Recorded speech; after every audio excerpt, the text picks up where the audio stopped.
Jaya Braja Jana Ranjana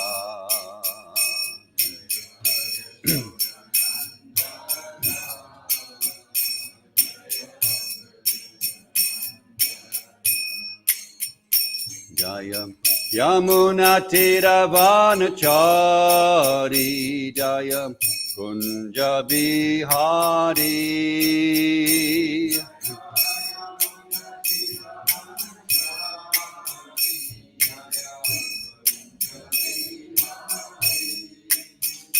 Jaya Yamuna Tiravanachari Jaya Kunja Bihari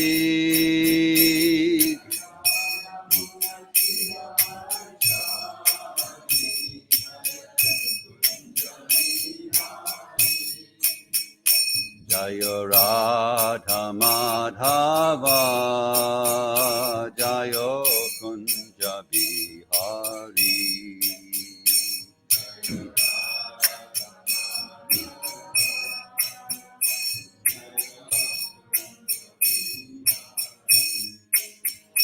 Jaya Radha Madhava Jaya Kunja Bihari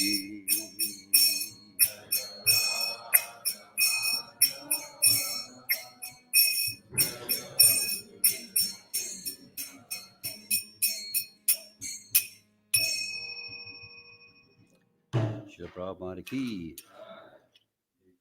Go Premanandi.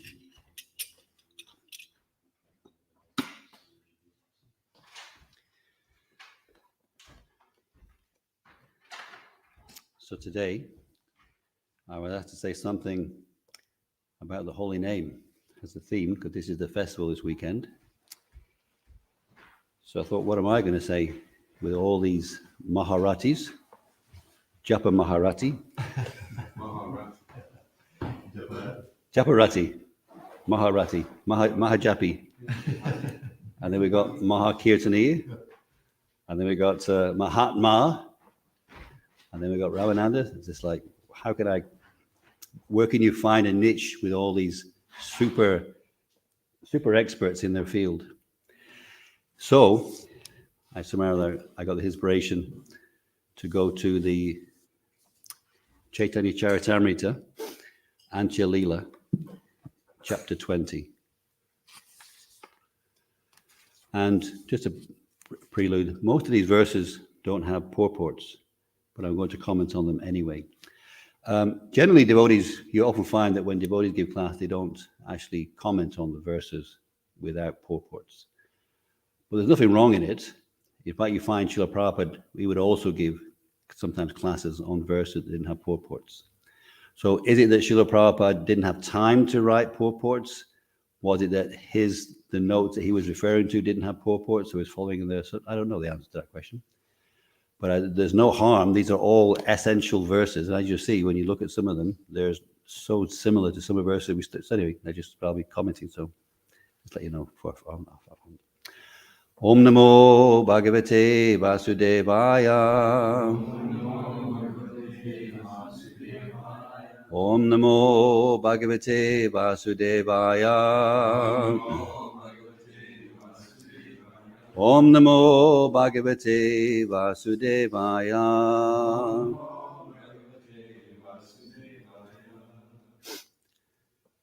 And there's an invocation here. Jaya Jaya Gora Chandra Jaya Nityananda. Jaya Dvaita Chandra Jaya Goda Bhakta Vrinda.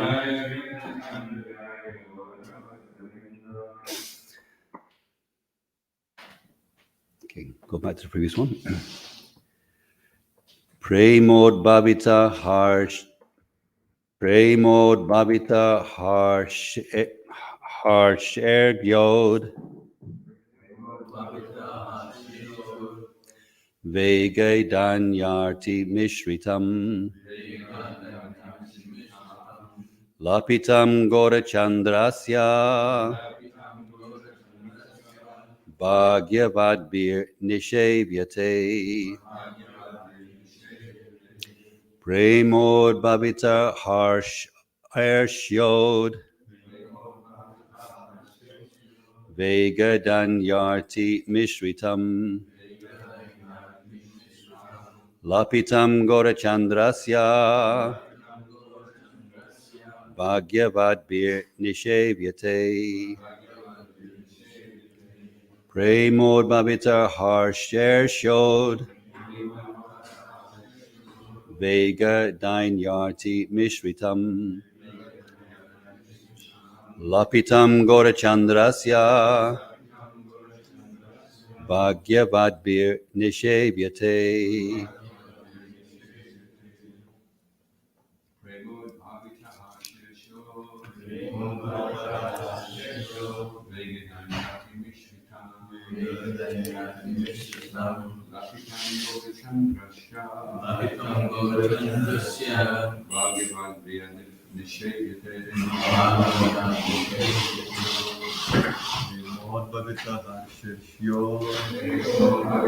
Harshashod Vega Danyarti Mishritam Lapitam Gorachandrasya Bhagyavat Bir Nishevyate. Ladies.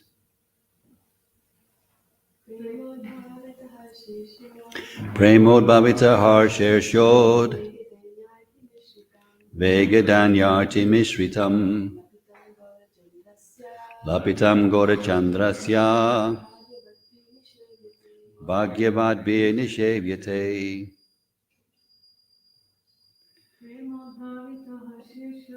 Premod Bhavita Harsher Shod Vega Danyarti Mishritam Lapitam Gorachandrasya Bhagyavat Bir Nishevyate. Prema Udbhavita, produced from ecstatic love and emotion. Harsha, jubilation. Ishriya, envy.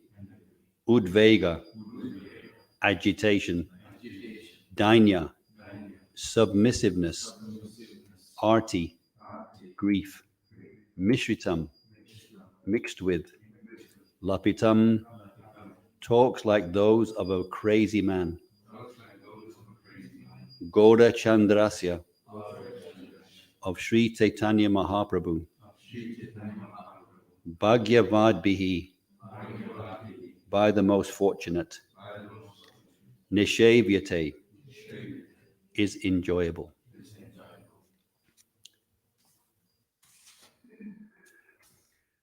Only the most fortunate will relish the mad words of Sri Caitanya Mahaprabhu, which were mixed with jubilation, envy, agitation, submissiveness, and grief, all produced by ecstatic, loving emotions.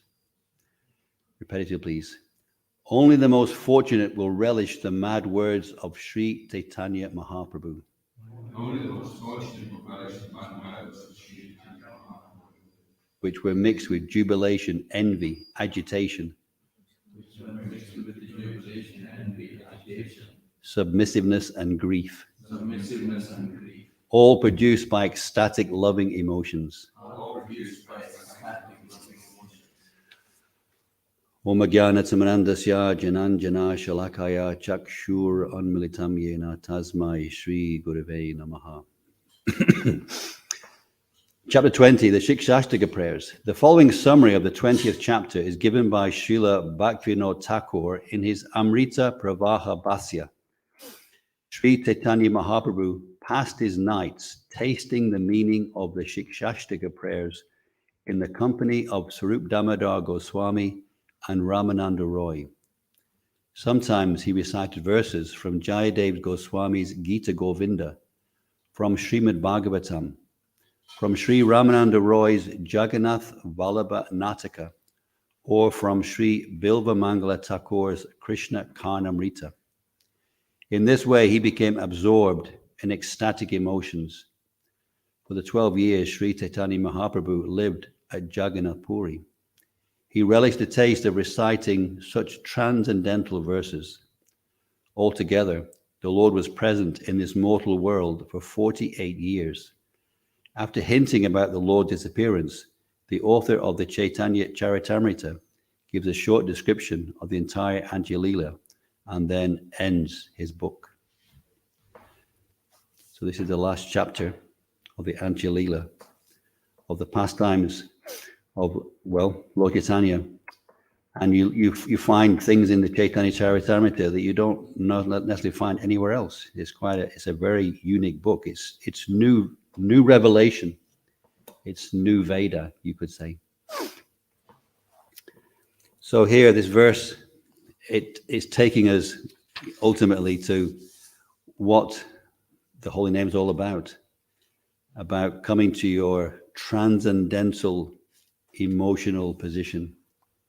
Now, we can't. Well, it's a bit intimidating in one sense when you hear about Lord Caitanya. Of course, he's got a head start because he's God. He's got no inebrities. He's got it already in a perfect sense. So here, and he first of all points out that you have to be fortunate, actually, to relish it, to appreciate it. And this is an important thing. Bhagya vadibi nishevyate. Is it enjoyable? And it's like, if you want to find out what the weather is, it's called a barometer. Look at the barometer, it tells you what the air pressure is. And if you want to know what your health is, someone takes your pulse. And an Ayurveda guy will check 3 pulses. What is it, the rabbit and the tortoise, and 3 different snake, and 3 different pulses he's measuring, and they tell you your health. So we can say, well, how am I doing here? How much am I enjoying hearing about Lord Caitanya? In fact, our tastiness is going to be tested this weekend. Because there's lots of hearing about Lord Caitanya and hearing about the holy name, and you'll have heard those things many times before, and you'll be hearing them again. So here, Lord Caitanya, for him, he's completely absorbed in these things again and again. And so we have to reflect. Well, when I first read these verses, I thought, wow, this is so intimidating. Anyway, but it's a barometer. We have more work to do. It's like you're standing on the edge of this shore, and there's a huge journey ahead of you. But there's a process. Mahaprabhu's words were mixed with jubilation and envy, kind of mixed emotions, agitation, submissiveness, and grief, and all produced by ecstatic, loving emotions. So when you become elevated in spiritual emotion, sometimes there's conflicting emotions, but they kind of add to the experience. And so some of them have been described here. And then we had that next one, verse 2 was the invocation. All glories to Lord Sri Caitanya Mahaprabhu. All glories to Lord Nityananda. All glories to Advaita Chandra. And all glories to all the devotees of Sri Caitanya Mahaprabhu. And actually the last one is something that we can recognize ourselves, that we're here today by the glories of the associates, the devotees of Lord Caitanya Mahaprabhu. Each of us in our own path of spiritual life, we can go back to that time when we met one of these devotees of Lord Caitanya who said, come on, it's time to get out of this material world. It's reminding us that you haven't found happiness here, admit it. And there's something more you're meant to do with your life. So we can go back to that time, that first devotee. And all on the way, our path is being laced and glazed and benefited by the mercy of the devotees. So they're devotees because they also met devotees who reminded them also of their path.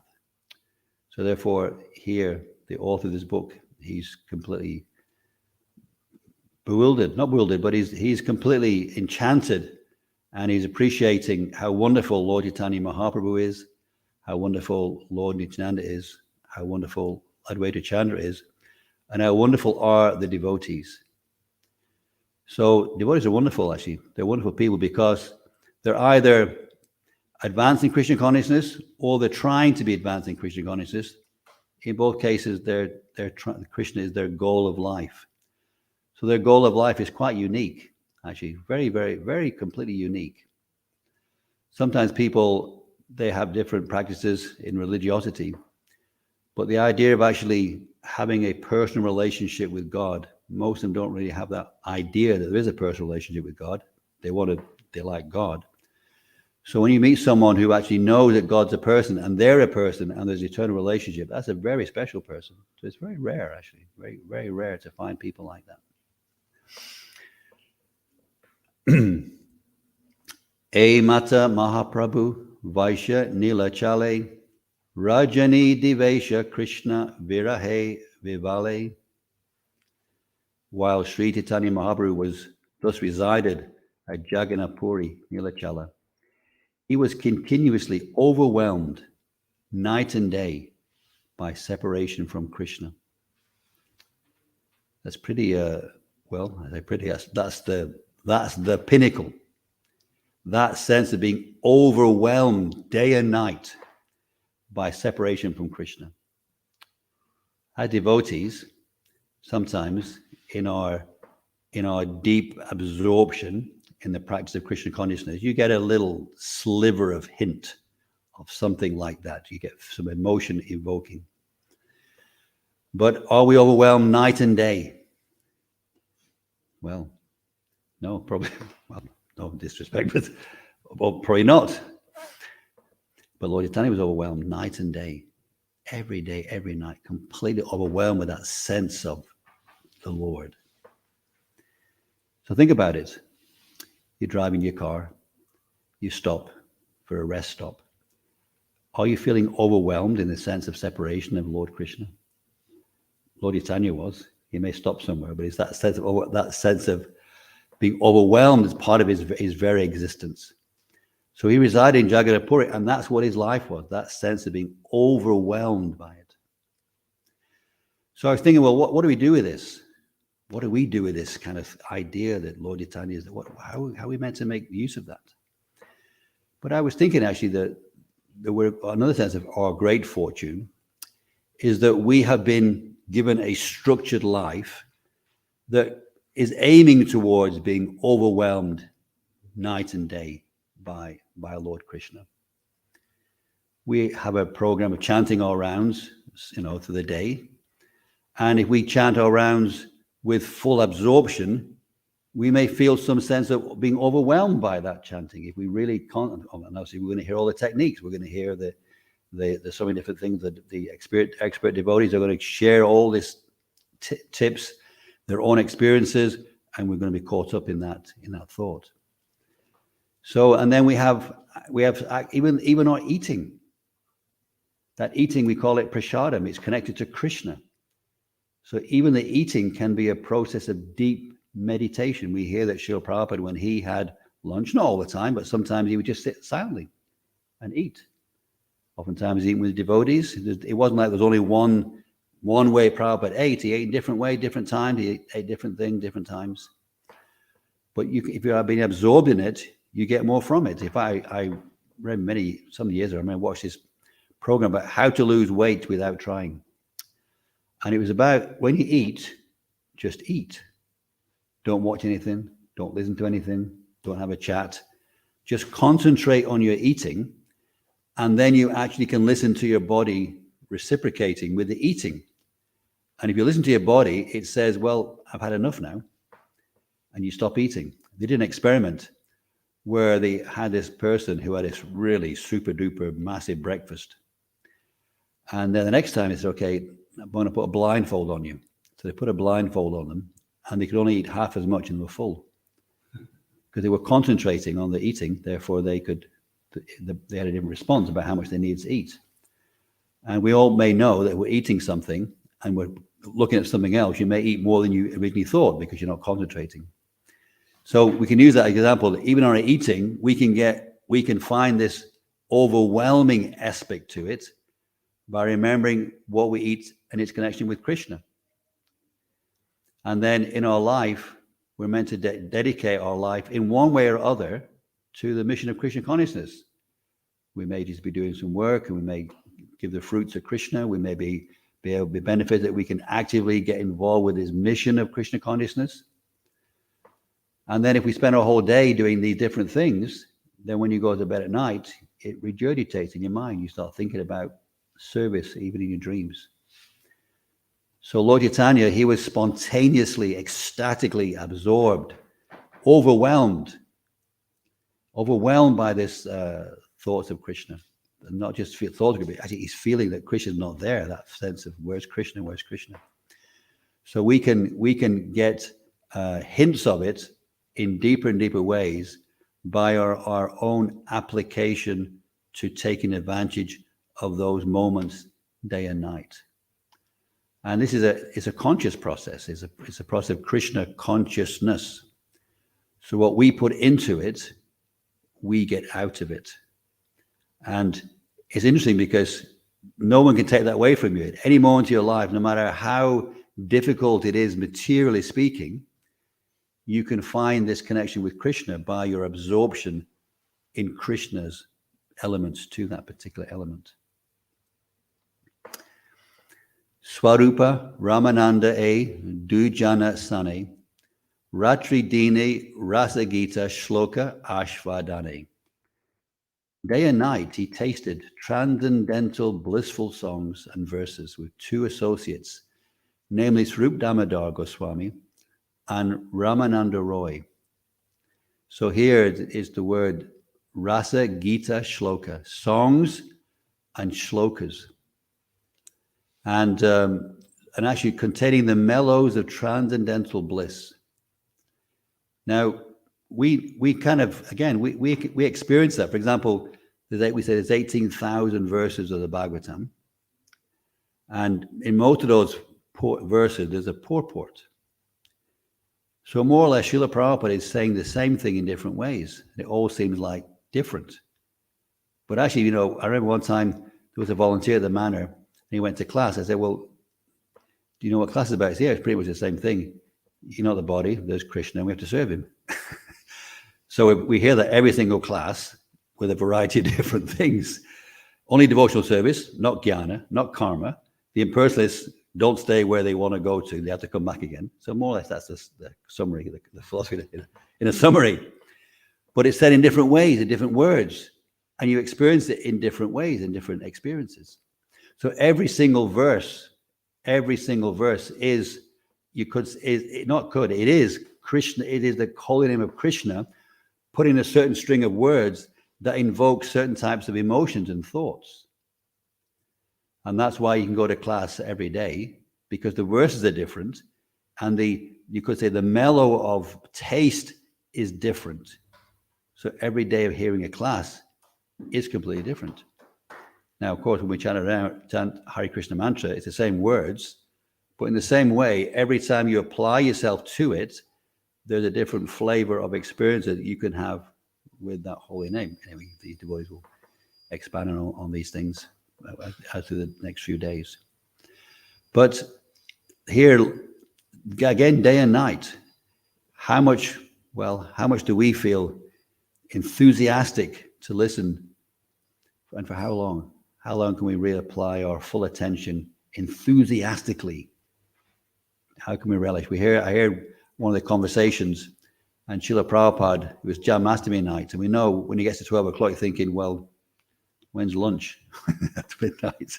Anyway, I think they're in New Vrindavan, and Srila Prabhupada started reading the Krishna book.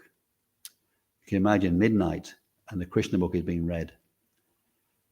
And you think, okay, will he get to the end of chapter 1? And he went through chapter 1, chapter 2, I think maybe got to chapter 3. So the devotees are kind of, chomping at the bit to hear the end of the chapter, so they get to the Bishadam. But Prabhupada was getting more and more, the boys observed it, Prabhupada was getting more and more enlivened as the reading was going on. I mean, he wrote the Krishna book. He wrote it. But he wasn't like, another story. He was getting, there was something else happening. It wasn't just another story. It was like there was rasa, there was taste there. So Lord Caitanya, in the associate as devotees, could relish that night, day and night. So it's something for us to look forward to. As we advance in our Krishna consciousness, our ability to relish Krishna consciousness becomes even more and more relishable, becomes sweeter and sweeter. It's not like material world, somebody get frustrated, but you know that the end of this enjoyment is unhappiness. And that's what Krishna says in the Bhagavad Gita. Dukkali mashashvatam, this world is full of misery and it's temporary. Whatever you enjoy is going to come to an end. Therefore, and the wise men don't take part in it because they know it's going to come to an end. But in Krishna consciousness, it's not like that. It's not that if you experience some high experiences, that's it. You're going to come plummeting down. No, because the next moment, that also opportunity is there. So Lord Caitanya, in the association of his devotees, was tasting transcendental songs and verses. And so it's kind of strange when you use the word taste with a book. But even a mundane book, people do enjoy reading those books. They're getting some experience from it, but there's no sense of satisfaction. Whereas when you hear Krishna consciousness books, then you feel satisfied from it. So Lord Caitanya was feeling he was feeling blissful. He was tasting the taste of the singing and the shlokas. And it's also it's not just chanting Hare Krishna. There are people reciting verses, and they're listening to those verses and repeating those verses. Number 5. Nana bhava ute prabhura harsha shoka rosha. Dainyodvega arti utkanta shantosha. He relished the symptoms of various transcendental emotions, such as jubilation, lamentation, anger, humility, anxiety, grief, eagerness, and satisfaction. So you can see that spiritual realization is not static, it's not still, it's ecstatic. There's fluid, varied emotions, jubilation, lamentation, anger, humility, anxiety, grief, eagerness, and satisfaction. Like the word here is udvega. We know that verse we hear, vacho vegam manasa krodha vegam, tolerating the urge of the mind, the senses. So there's a kind of an eagerness to do something. There's kind of an urge to do something. That's an anxiety there. And there's grief. And then more eagerness, utkanta, and satisfaction.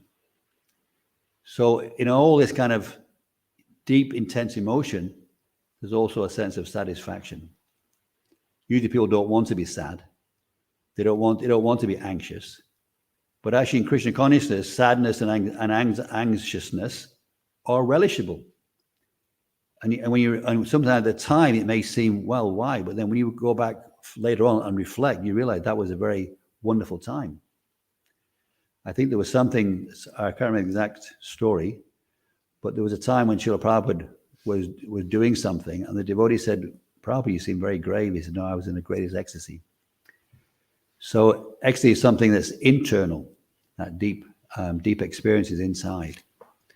So, and that's available to every single thing that we do in Krishna consciousness, has that inherent ability to explode deep emotional in Krishna consciousness.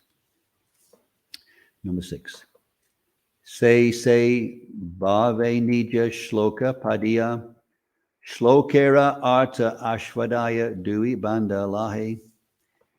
He would recite his own verses, expressing their meanings and emotions, and thus enjoy tasting them with these two friends. Now, when he's saying his own verses, that's a Shikshashtakam. Now, as it turns out, he says a number of things, but these particular verses are compiled the 8th verse of the Shikshashtakam. So he would recite his own verse, and then he'd express its meanings and its emotions, and thus enjoy tasting them with two friends. And that really shows the caliber of you could say, the two devotees. that Lord Caitanya has recited made some verses. He made some verses. And then these two devotees together, they could discuss those verses for hours and hours and hours, for days and nights. They were able to do that. So that kind of also, it kind of really shows the depth of that relationship. Like we know we have friends, and you can talk to a friend, but all the time we see our egos getting in the way all the time. We don't really have the ability to really, on the material level, to really enter that kind of deep satisfaction of kind of never-ending relationship because of our material inebrities. When it's all gone away, when all the mundane stuff's gone away, you're left with a pure soul. And the pure soul is by nature blissful, and all its associates are all completely blissful and happy. So these two devotees were able to enjoy, Lord Caitanya was enjoying these verses in the company of these two particular devotees will be mentioned. Number 7. Ko na dine ko na bhave shloka patana, se shloka ashvadite rati jagarani. Sometimes the Lord will be absorbed in a particular emotion and would stay awake all night, reciting related verses and relishing their taste. Sometimes the Lord will be absorbed in a particular emotion and would stay awake all night, reciting related verses and relishing their taste. Sometimes, when devotees are absorbed in a particular service, this kind of, you could say one element of it is like that. You're thinking about something and then you kind of bringing more information into it, and it keeps you awake at night, thinking about that, what you're thinking about. So in this case, Lord Caitanya, he's experienced something, an emotion is being invoked, and he can't sleep. He can't sleep. It's such a wonderful experience. He doesn't want to sleep. And that emotion is driving him on more and more to relish it in different subtle ways. And in fact, we're going to hear in the verses around the Shikshashtakam, this chapter of Anjalila is where the Shikshashtakam is documented. And there are verses around it that are subtly different, that's in this kind of line here that's been described. So wouldn't it be nice? Wouldn't that be a wonderful thing? To stay awake all night, not because you have to, not because you're going to force yourself to do it, but because you're actually spontaneously attracted to staying awake all night to relish Krishna consciousness or different verses. Wouldn't that be a wonderful thing to have? Harsha Prabhu Kahena, Shuna Swarupa Rama Roy, Nama Sankirtana Kalo Parama Upai. In great jubilation, Sri Caitanya Mahaprabhu said, "My dear Swarup Damodar and Ramananda Roy, know from me that chanting the holy names is the most feasible means of salvation in this age of Kali." Anybody know this verse? Anybody remember this verse?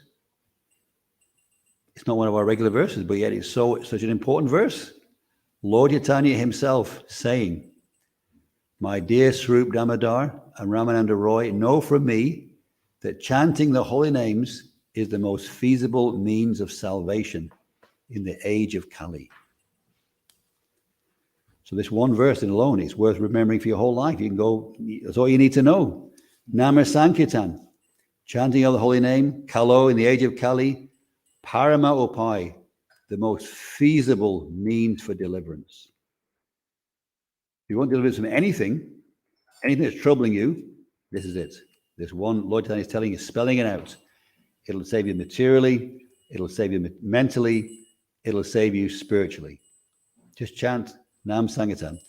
So this week is dedicated all to that particular, what he's saying here. I'm going to read one more verse, and I'll stop for questions and comments. And then the verse after that will be, I might do two. Number 9. Sankirtana Yagya Kalo Krishna Aradhana Seite Sumeda Praya Krishna Recharana.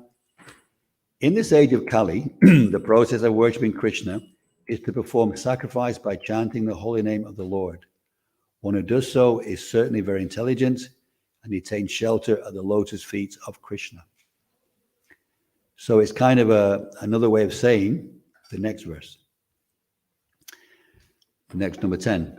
Krishna Varnam Tushar Krishnam Sango Pangastra Parshadam Yagye Sankirtana Prayer Yajanti Hi Sumedashaham. In the age of Kali, intelligent persons perform congregational chanting to worship the incarnation of Godhead, who constantly sings the name of Krishna. Although his complexity is not blackish, he is Krishna himself.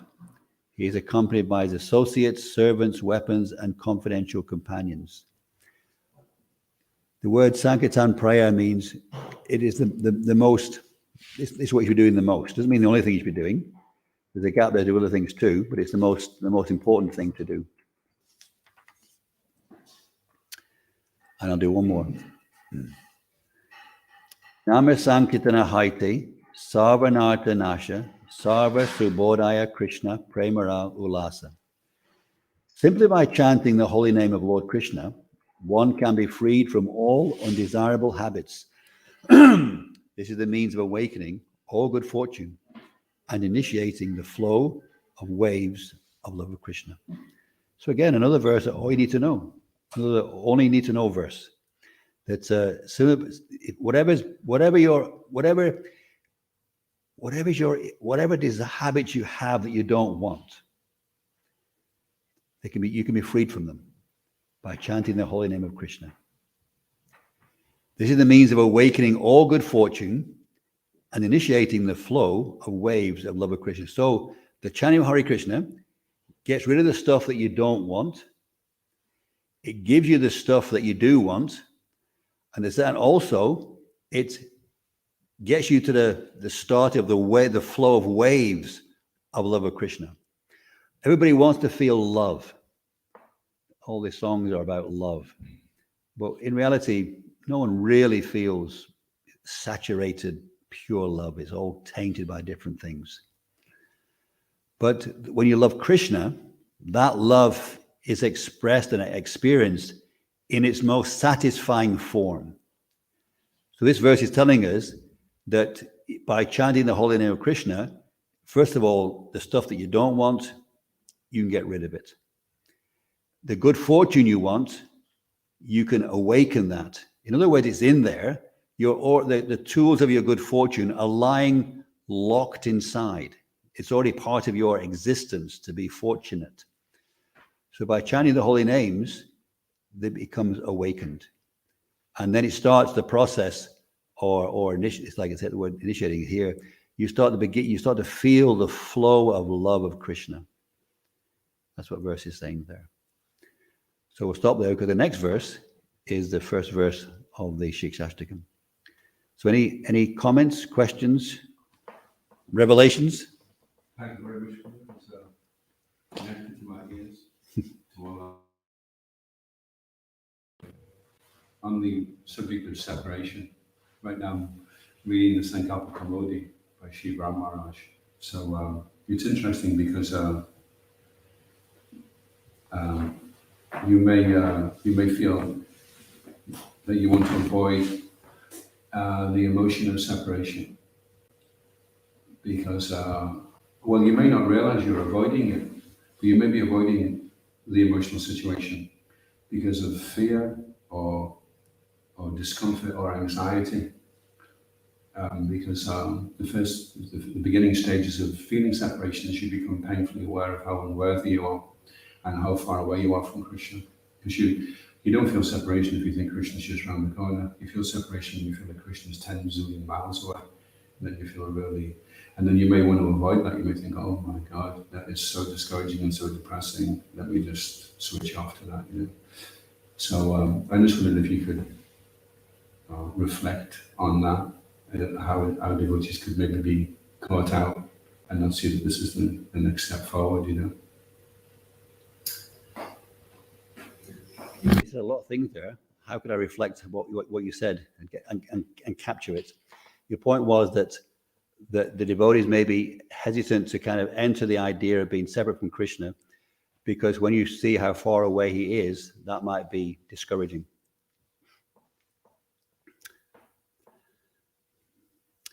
Well, it seems to me that for a lot of devotees, I mean, obviously Shiva Ramanuja is writing the most elevated things. And at some point, we have to get there to that level where you start to make those dilemmas. For us on a practical level, well, I guess in one sense, in our own level, we're engaging in devotional service. We're connecting with Krishna in different ways, and we're recognizing there's a separation from our service to our actually experiencing Krishna's reciprocation. In the sense that we're doing things, we know it's the right thing to do, it's beneficial for us, but we're not always necessarily experiencing Krishna's direct reciprocation. We're not able to see that. So in one sense, it seems to me that people have that sense of they feel there's a sense of separation even in our practices. That seems to me, if I can give it a kind of starting point position, is that. And so I can't really answer what Shivamaya is saying, because I haven't, not necessarily on that level myself, but I just from a practical level, we're all kind of we're chanting our rounds, we're coming from the temple, we're feeling a separation even in our day-to-day practices. Because when we say Krishna, well, Krishna, we're not looking at Krishna. There's a gap in between. So that feeling of separation is part of our daily practice. But we're not feeling the anxiety about it. What Lord Caitanya is experiencing. He's feeling the anxiety. I actually don't just want to, I want, where is Krishna? Where is Krishna? So as we advance, our sense of yearning to kind of close that gap becomes stronger.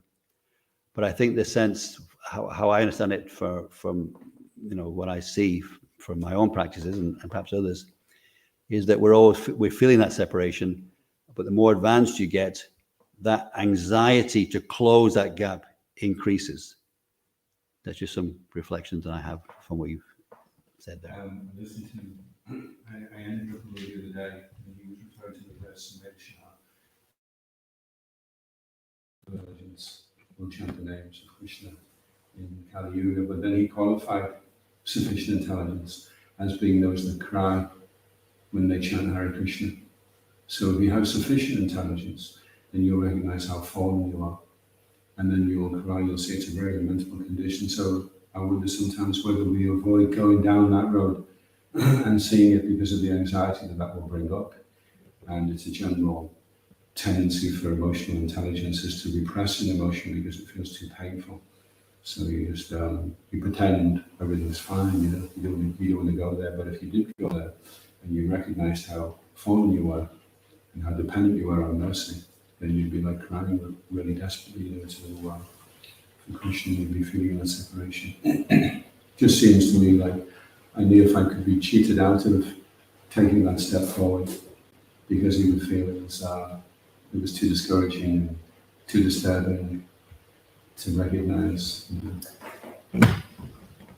While you were speaking, I was thinking, as a society, although like here we're hearing about Lord Chaitanya's ecstatic symptoms, we hear about all these things, but more or less from day one, we're taught about sobriety in these things.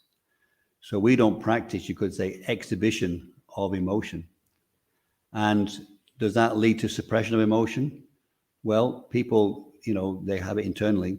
And I think there's like I can only speak from a neophyte perspective, and what you're talking about, it's definitely, I can understand someone like Indra who's kind of, there's a certain kind of another way of analyzing these things. But I think our position is, because Lord Chaitanya, when will that day be when I will experience these wonderful ecstatic symptoms?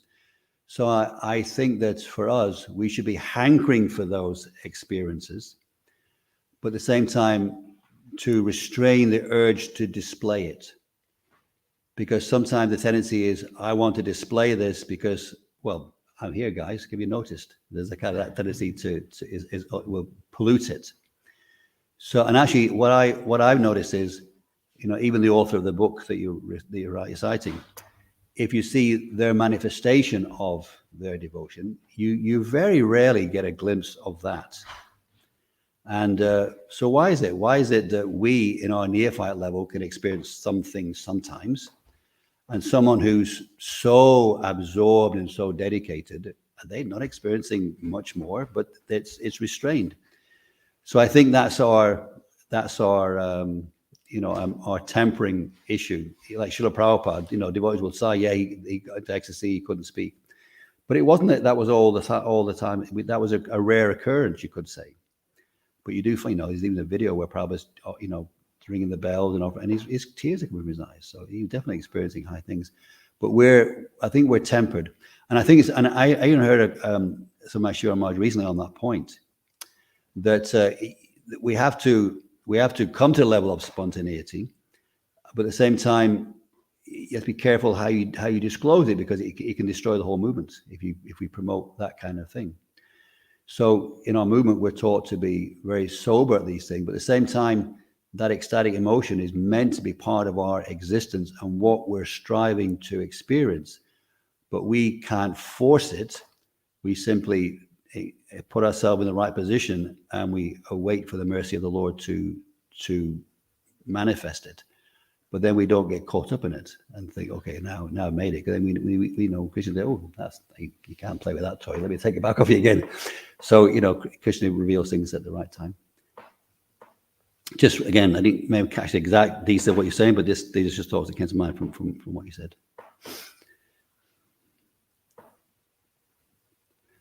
I can approve. I want to defer to you.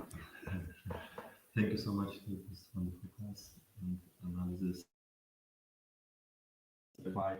Because as you mentioned, from the sadhaka point of view, and you mentioned nectar of instruction, where it speaks about controlling your anger and the envy and etc. And obviously, Lord Caitanya is like relishing these emotions. It's like, what is the difference there when it becomes transcendental, when it is material? So just wondering, and he doesn't seem to be controlling at all, just allowing it completely to flow and being kind of absorbed in it. Yeah, so it's a very good point. How is it that we're meant to control our anger? And yet sometimes you see devotees become very angry. I mean, sometimes you hear, was it there was an installation in Holland, and the installation wasn't going right, and Srila Prabhupada got really, really angry. So from one perspective, that's pretty difficult to observe. From another perspective, he's doing it, and but now we're relishing that story and showing the magnitude of what was going on. It's only deity. It's not a bit of marble. It's the Supreme Lord. It has to be done in a certain way. So that kind of anger is there. Sometimes you could say, from a mundane experience, anyone in a relationship, a wife or a husband, they experience emotions that's part of the rasa. They're exhibiting anger, but actually it's an exhibition of love. And in the beginning, when you first get married, I would say, you misunderstand it and you take it in the wrong way. But later on, you understand it's just simply another manifestation of relationship. So when you love Krishna, and as because you love him, and that there's a kind of intimate interconnection. Therefore, somebody may do things that make you angry, but it's only connection of your love to that person, the Krishna, that you comes out. So it's not a mundane thing, it's not a selfish thing, but it's the interconnectedness between the devotee and Krishna that invokes it in certain ways. So it's not deteriorating, but in all cases it's elevating. It's like, sometimes in your service you may get angry, and we should check ourselves: is this mundane, or or am I becoming elevated by this anger? Because sometimes you're meant to become angry in the service of the Lord. If you don't become angry, that's a neglect.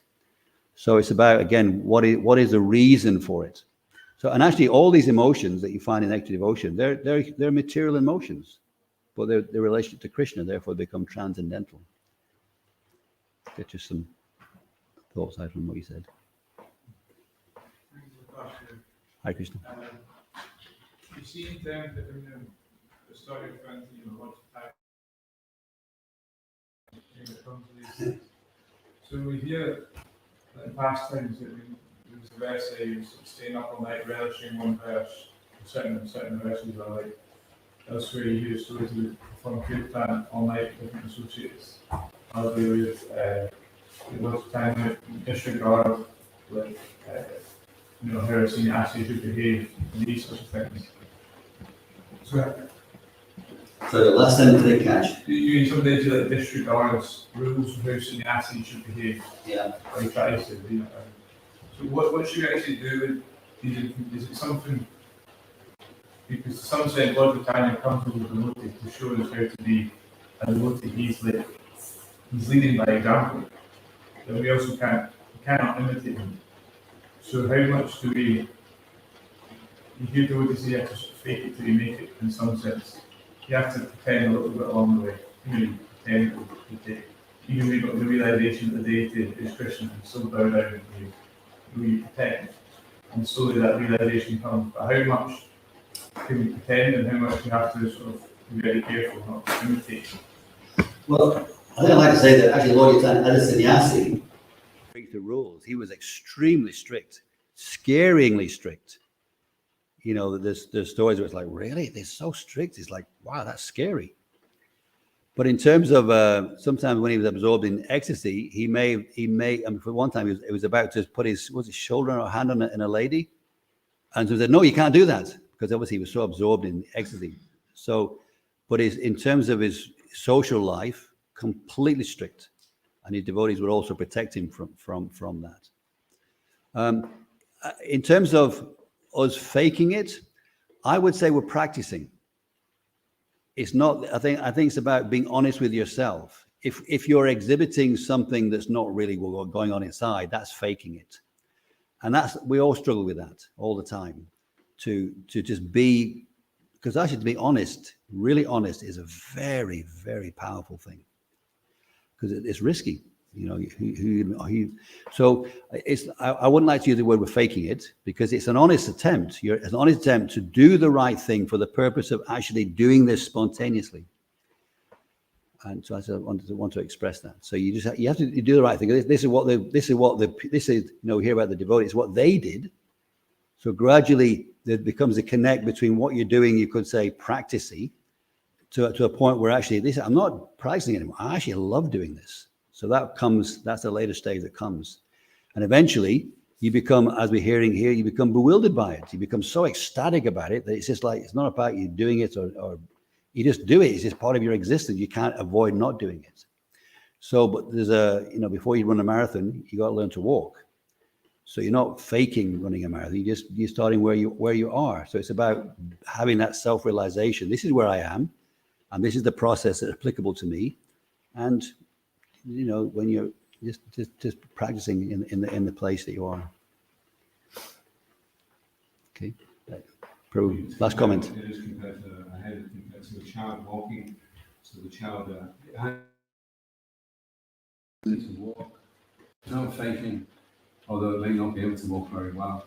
But the parent knows that the potential is latent, and it's just a question of time. And all the child has to do is keep trying. No matter how many times the child falls down, one time he'll get up and he won't fall. And that'll be the time when he's learning to walk. So the practicing is, and then the association is just to encourage them. I was the same as you, and now I can walk, just keep doing it, you'll get strong. Thank you very much. Shri Caitanya Caritamrta Ki. Festival of the Holy Name Ki.